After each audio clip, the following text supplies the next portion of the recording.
DGP Darvesh സാഹിബിന്റെ ഭാര്യ S Farida ഫാത്തിമയുടെ ഭൂമി ജപ്തി ചെയ്ത് കോടതി. വിൽപ്പന കരാർ ലംഘിച്ചെന്ന വഴുതക്കാട് സ്വദേശിയുടെ പരാതിയെ തുടർന്ന് തിരുവനന്തപുരം അഡീഷണൽ സബ് കോടതിയുടേതാണ് വിധി. DGPയുടെ ഭാര്യയുടെ പേരിലുള്ള 10 സെന്റ് ഭൂമി വിൽക്കാൻ 30 ലക്ഷം രൂപ മുൻകൂറായി വാങ്ങി വിൽപ്പന കരാർ ലംഘിച്ചെന്നാണ് കോടതിയുടെ കണ്ടെത്തൽ.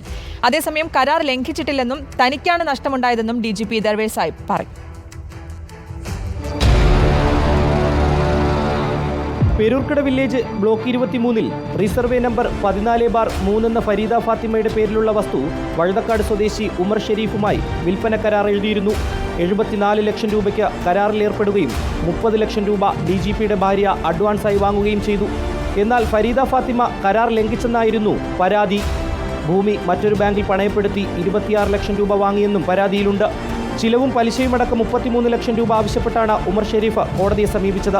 തുടർന്നാണ് തിരുവനന്തപുരം അഡീഷണൽ സബ് കോടതി വസ്തു ജപ്തി ചെയ്ത് ഉത്തരവിട്ടത്. ഉമർ ഷെരീഫിന് പണം തിരികെ നൽകുമ്പോൾ ജപ്തി ഒഴിവാക്കുമെന്നും കോടതി വിധിയിലുണ്ട്.